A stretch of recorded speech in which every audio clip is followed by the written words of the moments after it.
Hello, everyone. Thanks for joining us today. This Sunday night, AEW will present the third edition of All Out, and it will mark our second time staging All Out at the Now Arena, just outside of Chicago in Hoffman Estates. This will be an epic night of wrestling. We have the return of CM Punk, who will face off in the ring for the first time in 7 years against Darby Allen. There are 4 championship titles on the line. Chris Jericho will have his career on the line when he takes on MJF. And there's also a 21-woman casino battle royale and much more. So now for the next 45 minutes or so, let's turn this call over to AEW CEO, GM, and head of creative, Tony Khan, for some opening thoughts, and then we're going to open the lines for your questions. Tony? Hey, Jim. Thank you very much. Thanks, everyone, for joining today. I'm very excited about All Out.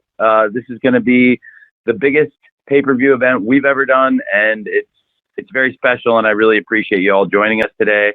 It's been a great year so far for AEW, and it's great to be back on the road again. It's great to be at the Now Arena for Dynamite last night, Rampage tomorrow, and All Out on Sunday. I'd just like to remind everyone we have All Out available for purchase on in-demand cable operators and on satellite, including DirecTV, Dish Network, Sling, and streaming on Bleacher Report. We have All Out live in more than 140 movie theaters across North America. And our international fans and all of you great media folks can watch the event internationally on Fight TV. And I'm excited to get all your questions. I want to make sure we get as many as possible. So let's jump in and bring it on. All right, Tony, appreciate it. So what we're going to do is, as normal, is I'm going to let you know the first question is going to be from Stephanie Chase of Digital Spy. And then Stephanie is going to be followed by Sean Radican of PW Torch. And then as we go on, I will let you know who's next in line. So Stephanie, you're up first. Right. Hi, Tony. Thanks for taking the time to talk today. Thank you, Stephanie. The card for All Out, it is just absolutely stacked. And without giving anything away, how have you found putting it together and not just picking the main event, but with so many big matches, making sure the talent are happy with where they're positioned and storyline wise? And you've done some huge matches on TV and special shows, but how did you decide what was saved for Sunday night and what could be done at something like an Arthur Ashe? It's a great question. We have so many great stars. We have a great roster, and it affords me the ability to be able to book a lot of big matches. And we have huge matches on Dynamite. There's going to be a great card at Arthur Ashe for Grand Slam, AEW Dynamite Grand Slam. But really at All Out, I think this is the biggest card we've ever presented, period. And it's our biggest pay-per-view card, and these are some epic matches. A lot of it was planned very far ahead, and there were some changes to the card, of course, but it's been a long time in the making, this card. And when I'm putting a pay-per-view card together, a lot of considerations go into it. In many ways, this was the most challenging, but then when it came time to put the order down, I didn't find it that way. It was pretty natural. Like in one pass, I said it, and pretty much everybody I've told it to and said, like, what do you think of this? Everyone's like, man, that sounds really, really, really good. And, you know, there's a lot of different ways to skin a cat. But like in this case, I think it's going to be great. It's a long process. I mean, it's a 24-hour job. And this past week, it really has been. Really life has been a 24-hour job for me the past several days, you know, with a lot going on. As the Jaguars have had cutdowns, and particularly as the English transfer window is closed, it's interesting timing as going to a pay-per-view. So really, I have been working like literally 24-hour days recently, and having to change the card up again in the last 24 hours and make some changes. I think it's all going to work out. We'll have a lot of exciting stuff coming up on Rampage and Dynamite. And this pay-per-view card, some of the things that are happening, CM Punk versus Darby Allen, that was not just a week or two of planning. I mean, that's really a year and a half in the making of talking between myself and Punk. And during that year and a half, Darby's been working his ass off and becoming a legitimate wrestling star.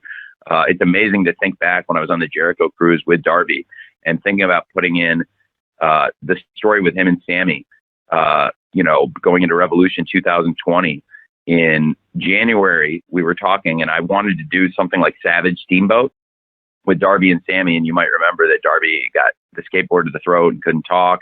And I wanted to build to an epic comeback. And he came back when Moxley was getting beat down by the Inner Circle and Jeff Cobb in Atlanta. And he got one of the biggest pops in Atlanta, just one of the biggest pops, period.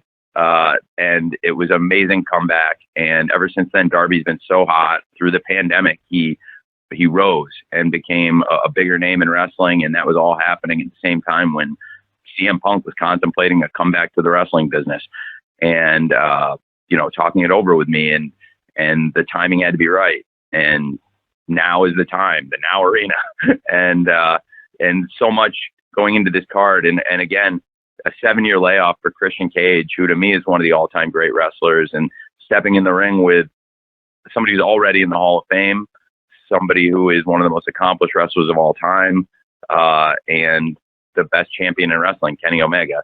I think it's such a stacked card, and I cannot wait for the Young Bucks Lucha Brothers cage match. Britt Baker and Chris Statlander is a tremendous, tremendous world title match. And we're going to, on Rampage, see more of what's to come. So I'm glad you asked, and I'm glad I got a chance to just lead off talking about the card a little bit, Stephanie, because in some ways it's been the most work to put a card together, but I think it will be the most rewarding for the fans and for all of us. And in some ways it's been the easiest. Thank you. Thanks, Stephanie. Okay, we're going to go next with Sean Radican of PW Torch. Following Sean, we've got Garrett Martin of Taste Magazine. Sean. Great. Hey, Sean, is Wade here? Are you the only Torch person here? I don't know can you hear me? I hear you. Okay. I don't know if Wade's here. I think Richie Fan's on with us. Good. Well, I love the Torch. It's great to hear from you guys. What can I do for you, Sean? It's good to talk to you, Tony. This is kind of a long question, but you've leveraged so many great things on TV in the last 8 to 10 weeks with big matches, and so many things have come together for you, like Dante Martin having a standout performance against the Young Bucks, bringing in huge free agents like CM Punk, and sounds like perhaps more will come, maybe All Out this weekend or beyond. Britt Baker's on fire as a character, Anna Jay returning on TV, running venues like the United Center and Arthur Ashe coming up in New York. The question is, with so many things going so well and the way the roster's going and the addition of the big free agents, how do you capitalize and sustain, on that and sustain the momentum going forward? Do you see, as you're planning things ahead, do you see anyone breaking out similar to maybe Austin The Rock in the 90s and really taking this far for you? I don't want to compare different people. I think it can be apples and oranges trying to compare the current wrestlers to wrestlers of the past and the business of the past, because it's a very different business. And in many ways, it's a better business. And the business, some people will disingenuously point and say that the business was hotter in the past. But the fact is, right now, a wrestling company that's in prime position, and there's really two of us in the catbird seat, can make more money than any wrestling company ever made in the past. And I think it really goes to show, it's very impressive what Eric Bischoff did at WCW to raise the revenues to where they were grossing hundreds of millions of dollars before cable rights fees were accounting for hundreds of millions of dollars. So I do think, without comparing people from this era to people of the past era, there's a great way to keep our momentum going, Sean, and that is to keep delivering great pay-per-views, great Dynamites, and great Rampages, and keep those numbers high. And absolutely, live attendance is a great barometer. Live attendance, very important metric. Merchandising sales, very important. I've put a huge amount of money, 8 figures of my own money, into developing video games rather than paying outside developers and then giving them a piece of it so they own a percentage. I'd rather get that money. And so we put our own money into development, and then we're going to recoup that money on the back end, and it's going to work out great. And that is a business project it was a very viable business project.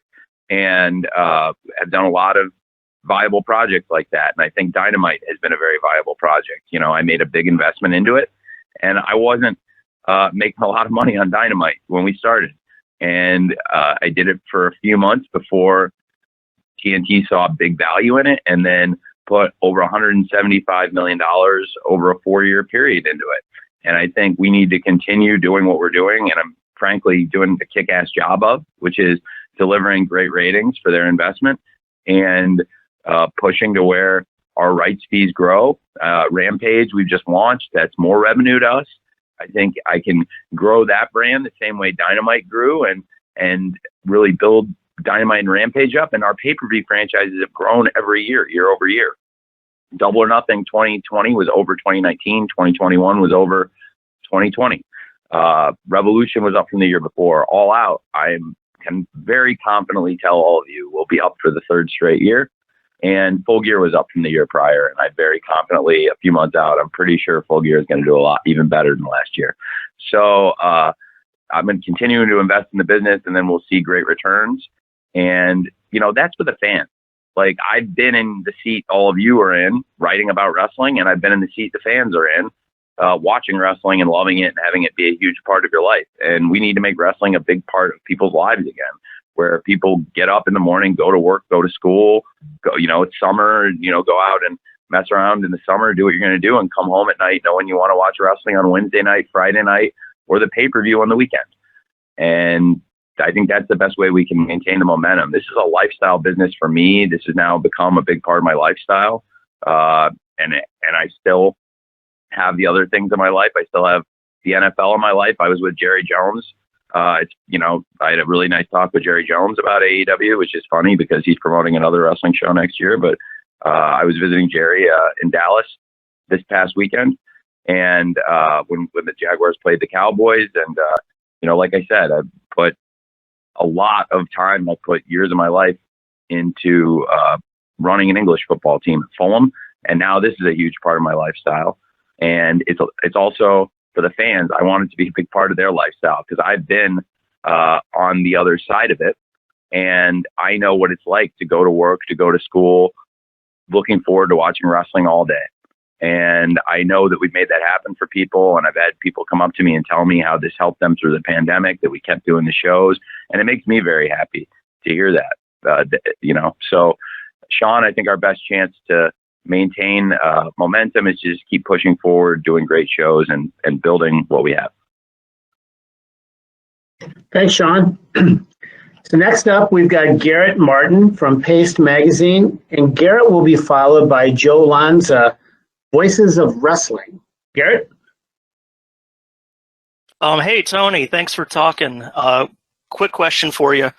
Last week it came out that Universal would be the home of the Dark tapings going forward. How did that deal come together, and what makes Universal a good place for you guys to tape there? Well, it's a great question. Thanks, Garrett. So I, first of all, had worked with our live events director, Raphael Morphy, who'd had really good experiences there in the past. He had worked with Impact, and I'd like to now take this opportunity. I was glad you asked this because I want to position this. It's funny that I've seen people say, oh, they're going to that building and the perception of that building. And I think people need to look at the history of that building and also look at where Dark stands in terms of our TV platforms.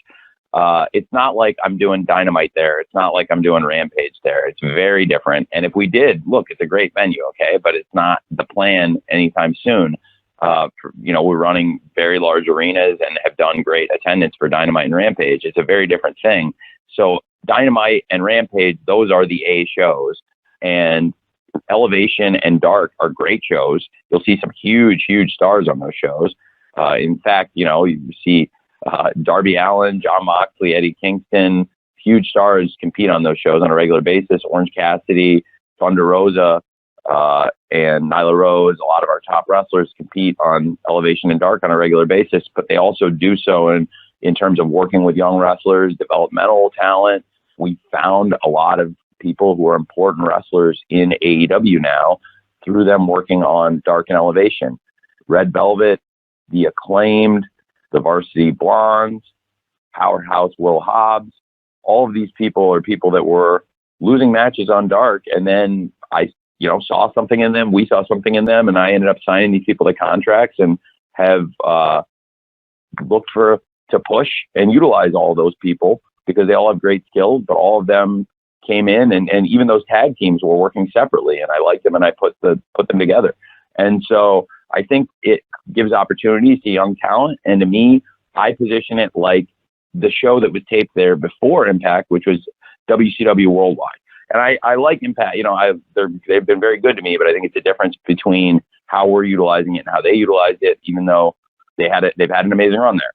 But to me, it's more like what WCW used it as in terms of Worldwide being a show where they developed a lot of young talent. It's ironic, Chris Jericho, Chavo Guerrero, Dean Malenko. These are guys that work for me now in AEW. Those are some of the stars of Worldwide. And those guys in Universal Studios had some classic matches with some veterans.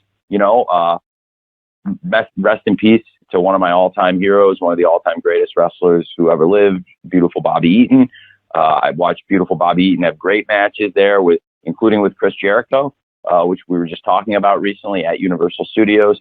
So it's a great place for the veterans. It's a great place for the young wrestlers. We don't have to necessarily be doing CM Punk versus Darby Allen there. We don't have to be doing Kenny Omega versus Christian Cage or Britt Baker versus Chris Statlander. But we're going to do a lot of fun stuff there. And I think the fans that come will see some top stars and great wrestling. And I want to bring back the spirit of those Worldwide tapings, which hold a very fond place in my heart. Thanks, Garrett. Joe Lanza from Voices of Wrestling is up next, and Joe will be followed by Jim Varcelon from the Miami Herald. Joe, you're up. Hey, Tony, how you doing?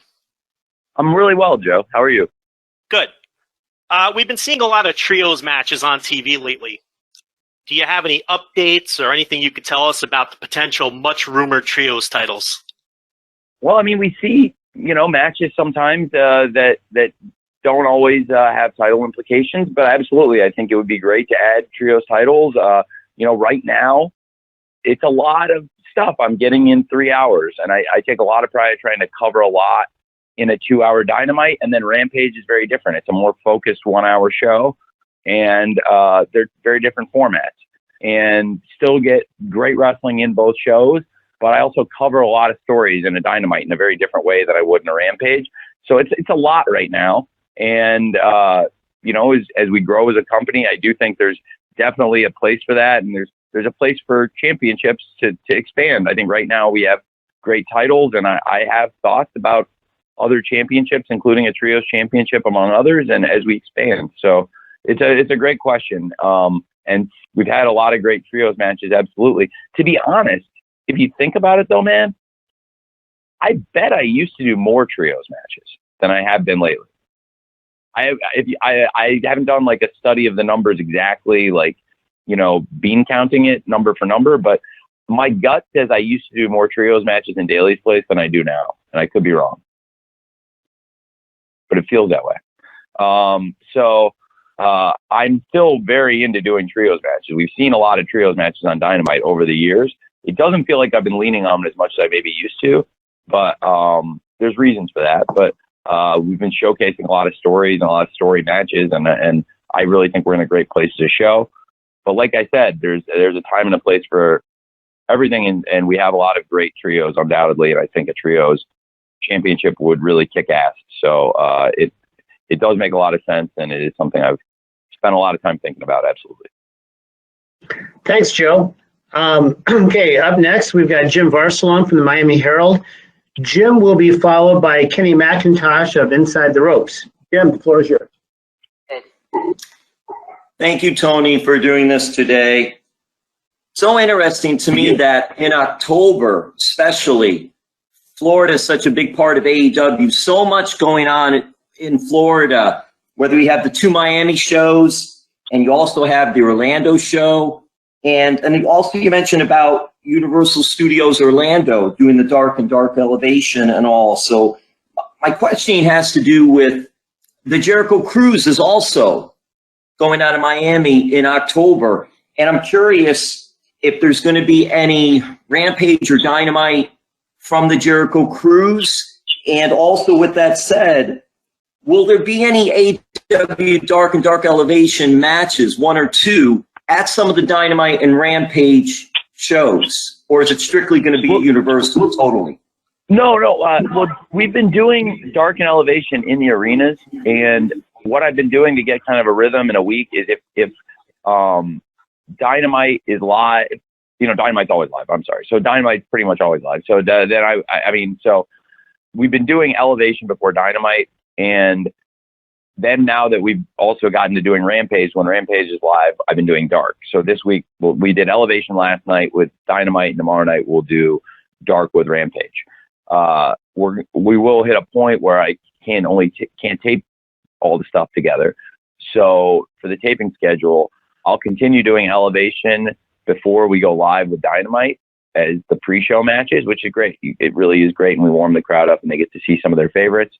And Dark specifically will move to be most weeks the studio format. There's still going to be weeks you'll get Dark in a big arena, but a lot of the shows, and I'll do tapings, and I think it's going to be a lot of fun, and we'll get a chance to really focus on a lot of the talent. And I try to do my best at it, but you're running around at Dynamite sometimes, and you can't be in the chair for every moment on Dark because, I have to produce pre-tape promos, backstage segments. I might need to go to the truck. So it's good for myself and all the coaches to be able to focus and work with the talent, and really for me to be able to put in and really focus on their stories as the main focus of that taping, rather than being something we're doing before or after our live 2-hour Dynamite. That's our bread and butter, if that makes sense. And we are doing a lot of stuff in Florida, so it's a multi-pronged question you slipped in there, Jim. But it's a great question. With the Jericho Cruise, that we're going to be doing on Friday night, Rampage live, and then Saturday night we're also doing Dynamite live. And originally Chris had the Cruise that weekend, and that's Chris's personal project, and I always wanted to help him with it and support it. And it's not an official AEW event, but Chris is a huge part of AEW. And so that is leaving that weekend, and we had a time shifting situation. Thankfully the playoffs are long over, and what happened in July when we got back on Wednesday nights, consistently we've done the best numbers in the history of the show since the show got back in its time slot. It's not going to be a long-term thing or anything. There's just 2 weeks in October where TNT Sports had conflicts. So we're doing the show live on Saturday night, which is fun. And it does conflict with Chris's Cruise. So I have got Rampage on Friday night, and I have Dynamite on Saturday, and we're out Saturday, and some of the people for the Cruise are not going to probably be at the Dynamite necessarily. But the flip side is I've also talked to Chris, and if the stories, if we have injuries or whatever, if I have to take people, I'm not planning to. I really am going to do my best to make sure the people Chris advertises are there. But God forbid, if we had to get people for Dynamite, I would do it. But I also have every intent to help Chris, and I, have a pretty good reputation for loaning people out and being pretty honest and fair. And I think, like I've said, I think that's a spirit that has existed in the wrestling business, and maybe we got away from, but there used to be a lot of camaraderie in this business a long time ago. Look, it only goes so far, but to an extent, there's been a lot of camaraderie. So that's kind of where I'm at with it. And in the case of Chris, there is a lot of camaraderie, and I just, I think it's going to be a cool event. I think there may be some Dark and Elevation on there, but no, Dynamite and Rampage will all be doing live on those shows in Miami, and then like you said, in Orlando. It's a lot of exciting stuff in Florida. Florida's been very good to AEW, supporting us through the pandemic. And I want to be good to Florida. I'm back home where I grew up in Illinois this week, but I also have lived in Florida, and that's home to me too. So I like doing a lot of shows there. Thanks, Jim. Kenny McIntosh from Inside the Ropes is next, and then I'm going to take a couple write-in questions after that. So, Kenny, you're up.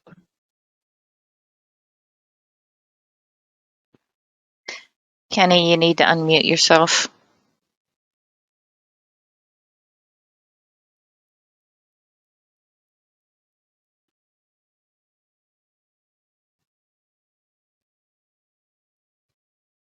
Kenny, you there, buddy?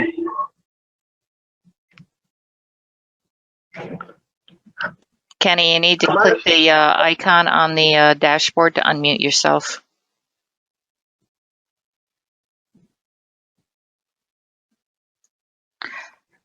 All right, Jim, we can't get him undone. Okay, let me go to at least one write-in question right now, Tony. This was going to come from Paul Whitcherly. Hope I'm pronouncing that correctly. Oh, I thought it was coming from Paul White. No, I think he's in the queue though. No, I'm just kidding. So Paul Whitcherly from Paisley Radio has this question for you, Tony. With the huge success so far for AEW, are you as a company ahead of the goals and targets you set when you started? Very much so. Very much so. I was hoping to get a big contract extension to make Dynamite very sustainable, long-term show that was going to have a lot of security and bring in a lot of revenue. And we did that faster than I think anyone could have anticipated, getting an extension less than 4 months after we were on the air. And, the way things have followed, the difficult circumstances we've gone through, we've come out of it for the better. And now the company's at an all-time high for ratings. We're about to do our biggest pay-per-view. I expect us to have great success, but absolutely some things have fallen into place faster than I ever would have expected. And I think it's to the benefit of certainly all of us, and I think of the wrestling fans. And I hope, you folks in the media have seen an uptick too. It seems like there is more interest in wrestling, and I hope it's working out for all of you, because we don't, it's great for the fans and it's really great for us as a company, but I know it can be some benefit to all of you too if more people are interested in wrestling. And I think it's a win-win-win for all of us. Thanks, Tony. I'm going to do another write-in question right now. And then on deck will be Niger Chambers from Big Gold Belt Media. Well, right now, Tony, we've got a question from Max Everett of Vendetta Sports Media. Are there plans for AEW to bring its weekly shows out west in 22? And similarly, are there plans for AEW to explore international venues, such as the United Kingdom, Japan, or Mexico in the future for weekly TV? Yeah, it's a great question. I am planning to expand into doing some international work next year. I think it would make a lot of sense. As I mentioned this past weekend, I don't want to put an exact timetable on it, but I do think it would make a lot of sense for AEW to come to Craven Cottage and for Craven Cottage to be a home to AEW wrestling in the UK. I think I am very confident we will be coming out west next year. I would like for Double or Nothing to return to where it all began for AEW, to Las Vegas. And I think we are going to do that, hopefully. And obviously, we all know from 2020 and 2021, plans can change and things are out of our control.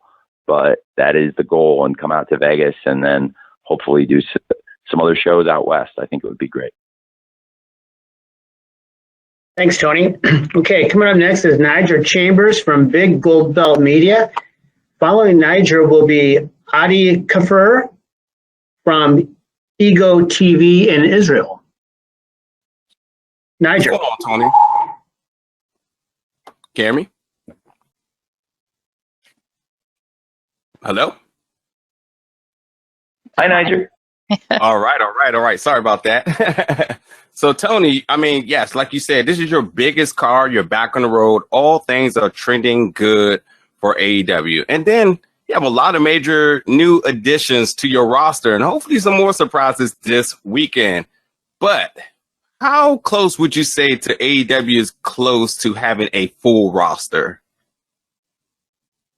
I don't think there's any such thing as a full roster, Niger. I think my experiences in football, both in the NFL and in England and with AEW, you're constantly looking to evolve the roster. It's got to be constantly changing. And one of the benefits we have with AEW as opposed to the NFL or English football is I'm not really capped by a roster size or a salary cap. So it's largely my prerogative in terms of how to expand the roster, how many people to sign, and how much we can grow. And so we are under different limitations in other sports, but I think the idea is still the same, that you want to grow, evolve, and keep building, and always looking for young talent or people that have expired contracts or people that want to make a comeback. And that's something that, as wrestling fans, I think it makes it really special that you can always keep a roster fresh. For example, I didn't go into this year thinking that I was going to take 2.0, who I had seen a number of times that I really, as independent guys, and I'd seen them on NXT and I thought they were very good. I had no idea they were going to get released. They've been super, super valuable to us. And I really liked Daniel Garcia. He was a guy on AEW Dark who was working without a contract or anything and doing a very good job. And I thought he had a lot of potential. And when I saw 2.0 available, I thought there was really something there, and it fit the need of what we had at the time for the spot we had. And, new fresh faces can help. And every signing doesn't have to be CM Punk or John Moxley, the biggest, names like that. Like, you can also sign talent that can really come in and enhance the quality of the show and stack up and help your roster. So I think there's a lot of different philosophies about roster building I have. And, you're really looking to build from the top and the bottom. And that's how you grow, frankly, all the way through. And so there's all different spots in a wrestling company, and there's all kinds of different people that can fill the spots. And as we expand our programming and grow, we've expanded the roster a lot. I don't know. So I don't know if there ever is really such a thing as a full roster. It's a great question, though. Thank you, Tony. Thank you, Niger. Adi Kafur from Ego TV from Israel is up next. Adi, I hope I'm pronouncing your name correctly. I apologize if I haven't. Michael Johnson from Pro Wrestling Insider will follow. Adi? Hello, Tony. Hello, sir. It's really nice to meet you. I have two short questions. The first one is we're seeing the Forbidden Door taking a big amount of time in professional wrestling over the past couple of months. And I was hoping if you could spread a little light about the relationship between yourself and the other promoters from the other promotions. And the second question is you were talking about international touring, and I was wondering if Israel is one of the destinations of AEW in the future. These are great questions. I am not sure when we would tour there, but absolutely, it's an attractive destination for wrestling, and I know it would be a great place to tour. Would be Israel. I'm not sure when we would make it out there, but travel has obviously been more difficult these past couple of years. It's definitely a great home for wrestling, and I was always amazed. I didn't know until really studying wrestling history that world-class championship wrestling had really caught on in Israel and caught fire there. And I thought that was really interesting. So I know wrestling can get really hot there. So it's definitely something to consider. And then what was your question about the Forbidden Door and working with the other promoters? Can you spread a little light about the relationship with the other promoters from New Japan Pro Wrestling, Impact Wrestling, NWA, AAA? They're all different relationships. It's like, different people. You can't put all your relationships, can't put a label on all of them and say they're all the same. I have different relationships with different people. I think those are all good relationships I have, but they're all unique. I have a relationship with Billy at the NWA, and with Conan and Dorian with AAA, and with Scott and Ed and those Impact folks, and with New Japan Pro Wrestling, dealing with Ghetto and the American office, Rocky Romero, who I really, really, really like a lot. And so I think that they're all different relationships, but I like working with the different promoters and the different companies. I think it's good for the fans, and we've been able to put on some matches and have some titles defended that people didn't think they were going to get to see. And I think it's been great exposure, frankly, for those companies. And I've also done a lot of favors in the last couple of years. And someday maybe they'll pay off. They might not, but you never know. But it's good karma for AEW. Thank you very much, Adi and Tony. Michael Johnson from Pro Wrestling Insider is next. I will follow Michael with a write-in question. Michael. Hello, can you guys hear me? Yep. Hey. Hey, Tony. I wanted to ask you about the CM Punk relationship. A lot of people have asked about what it's like getting him to come to the company. I'm curious, after 2 years of working and heading AEW and building relationships with the Elite and Cody and everybody else, what has it been like collaborating with Punk on a creative level to figure out what's the right way to have him enter the superhighway that is this company, the right storyline, the right match, the right opponents? Because he's always been someone who said, okay, but what are we going to do next? So I'm sure those conversations are happening, but what has it been like collaborating with him and figuring out what's the best way to get the most out of CM Punk for AEW beyond just this initial honeymoon time? We're having a great time. I had a great time with him last night in the trailer, putting stuff together. I've had a great time with him this whole run, going out to dinner and trying to figure out ideas, coming up with the first dance, this match with Darby Allen. He's great. He has a great mind, and he's a fun, cool guy. And I think he's got really interesting ideas, and I collaborate with a lot of different people about stuff, whether it's the Young Bucks or Kenny or Cody or Chris Jericho and all of their individual stuff, whether it's with Matt and Nick or with Kenny and him stealing my damn keys when we're talking, or Code or with Jericho and all of his stuff, with Mox, and numerous people, Orange Cassidy, Darby himself, Britt Baker, and a lot of other people that I get with on a regular basis. I mean, pretty much anything on TV, I'm going to come in and talk to the people and have put a lot of thought into it before it goes on TV. So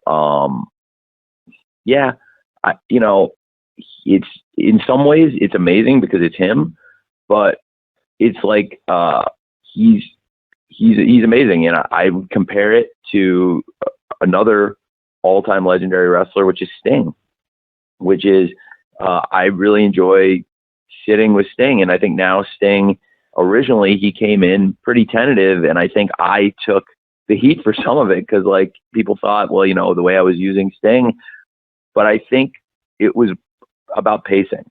And Sting now is starting to get more physically involved, and I think honestly, Sting has the way his character has evolved in AEW is really cool. And it wouldn't have made sense to him or for us for him to come in and do as much physical stuff as he did. We really had to ease into it and get comfortable. And he's very comfortable. He's in amazing shape, and he's doing safe stuff and having the time of his life.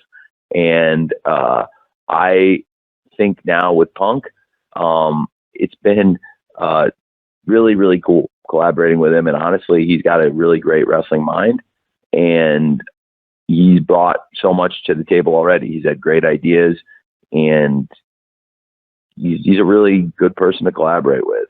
I think before he got here, I've seen him. I think I won't. It'd be too easy. But I will just say this. I think I don't really understand some of the things he was asked to do before he left wrestling. I don't think some of the stuff he was asked to do before he left wrestling made sense. And I told him, if I ever asked you to do something that doesn't make sense, it's not coming from a malicious place. If something doesn't make sense for you, tell me and let's talk about it. And that's generally how I am with everyone. If somebody doesn't like something, I'm not trying to put stuff in that doesn't make sense. Not one person, including Mr. Punk, including everybody on the roster, has creative control. It's not like WCW, and I think that is one of the issues with WCW is when you have a person who has creative control in their contract who can hold up the show. I don't know how you can get through TV doing that. I can't imagine if I had to deal with that. But what I do have is a lot of people I want to sit down and talk to and hear what they have to say.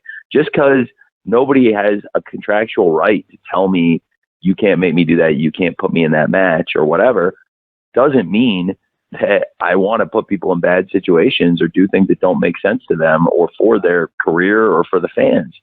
So I like him a lot. He's got a really good mind. He's been great to me. And it's been really good for the fans so far. The excitement is off the charts, and we're just getting started. And I'm really looking forward to working with him. And I think, it's really exciting. And, when Moxley came in, I think people had tried to do a number on him as a person a little bit. And he's one of my favorite people in the world. He's one of the easiest people to collaborate with. He's a genius. He's got a great mind. He's writing a book right now that when people read it, I think it's the best wrestling book in a really long time because he wrote it by hand. You'll definitely be able to tell he wrote it by hand. And it's him. It's like him doing a promo. And I just think he's been amazing to collaborate with. And people had said through the grapevine, you hear rumors that a guy is difficult or whatever. Well, it couldn't be more the opposite of the case. He's strong-willed. He has ideas, but he also brings so much to the table, and he's a really good person and great to work with. And that's true of both guys. So I really like, of course, like I said, I've really enjoyed working these past couple of years with John, and now, building a relationship over a year, talking, and now really being together every week. I really like CM Punk. Thanks, Tony. I've got a write-in question here from Eleanor Line of Eleanor Wrestling on YouTube. I'm going to ask it and then ask Joe Rivera from the Sporting News to be ready to go once Tony gives his answer here. So Eleanor wants to know, with the incredible women's division that AEW has and the addition of the Casino Battle Royale this Sunday, how does AEW plan to continue to elevate and improve women's wrestling? It's a great question. Well, I'm doing a lot of things. I'm trying to, first of all, help other companies with women's wrestling in addition to my own. And so I think people really have seen a lot of our women's wrestlers this past weekend. I loaned some of them out to the NWA, and I thought that was a cool event they put together, and I was happy to help out with it by sending our AEW talent and paying them. And I have moved the Casino Battle Royale onto this card because it is a really valuable match. And in my opinion, in the 2 years from when we did the first Women's Casino Battle Royale, which I was the agent on, and I'll be the agent on this one too, it was great working with the talent. It's a much better roster. Just like the first Casino Battle Royale men's we did, there was a lot of independent wrestlers and people, God bless them, they're great. Same with the Women's Casino Battle Royale. There's some great people in there, but in my opinion, the roster is much better. So just like at Double or Nothing, it was a much more coherent, better roster, and I think a much better match than the first one. I expect a more coherent roster and a better match. And the first Women's Casino Battle Royale was really good. I liked it. I thought everyone did a great job, and I commended everyone coming back. But I think we can top it and have a better match. The roster is just much more stacked. There's a lot of star power in it, and a lot of the biggest stars in the match weren't here a couple of years ago. So it's been really, it has come a long way. A lot of that is through the pandemic. And again, going back to Dark, I tried to expand the roster and really build a developmental system through AEW Dark. And the pandemic afforded the ability to do so because doing the empty tapings, I was able to just tape for hours and hours on end, bring people in and get, a good look at numerous wrestlers that we probably wouldn't have had a chance to really spend that kind of time with, to basically be in the empty arena and be able to devote an entire day to taping Dark. And, now not being in Daly's place, it's kind of a different setup. But I think we grew so much in that time, and so many people came along in that era. Now, all of a sudden, we're back on the road, and we have all these people that, the fans in the arenas just can't get enough of. And now, Red Velvet and Ty Conti and Thunder Rosa and people that have really come in the past year plus have built great reputations. And it was really fun. It was really fun and gratifying to see the reaction Anna Jay got, because I had a feeling, that was something I really, really had a good feeling was going to get a big pop, and it did. And I was really excited when it did. And I just think continuing to build the roster is important, because the better the star power is in any wrestling company, in any wrestling division, the more attention it's going to get and the more focus it's going to get. And they're getting better. And that's why I moved them onto the pay-per-view, because that match is going to be very good. And there's a lot of stars in that match. And then look at the match I put on the buy-in. It's no disrespect being on the buy-in. And this is a great chance for me to clear that up, because if you look at people that wrestled in that spot, our first pay-per-view, we had Hangman, MJF, and many others in that match on the buy-in. I put big stars there repeatedly, and look at the match. Since we were unable to deliver on Andrade El Idolo versus Pac, look at the match I put on the buy-in to replace the Women's Casino Battle Royale, a match that involves Matt Hardy, a legend in the wrestling business, a veteran of over 25 years in this business, and Jungle Boy, one of our biggest young stars, and Orange Cassidy, another one of our biggest stars. Luchasaurus is a huge act here. Private Party, one of our top teams. A lot of big wrestlers in AEW. Chuck Taylor, the Best Friends, and important people in that match. And I think and Matt Hardy was excited to do it, and Jungle Boy was excited to do it. And Orange Cassidy doesn't get excited about anything, but he was about as excited as he gets. So, it's a great spot. And I think they, for them to move on and do that match, they were very happy to take that spot on.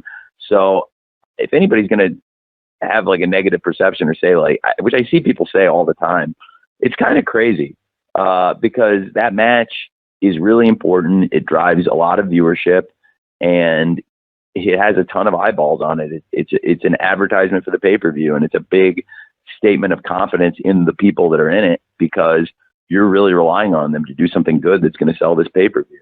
But it's gotten a perception that the pre-show match, the buy-in match, that it's not important. And when I was a kid and I saw Stone Cold Steve Austin in a pre-show match.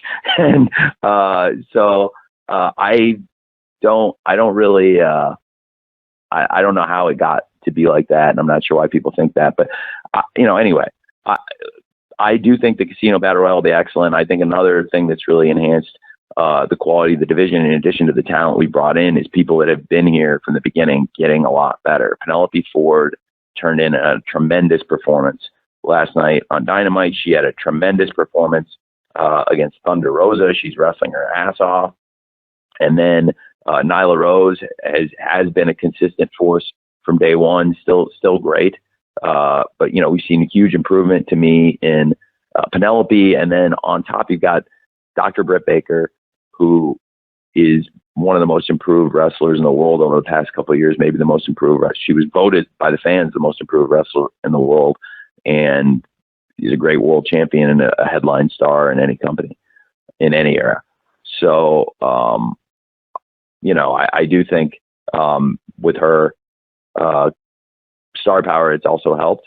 And I've tried to build a more diverse division and bring a lot of new stars in. And I just think all of those things combined, and Kenny Omega's got a great eye for talent. He's scouted a lot of great people. And I really, despite on-screen clashing with him a lot, I spend a ton of time with him and really enjoy that. And I think he has a great eye for talent, and he scouted some great people. And I really value also his eye for great Joshi talent.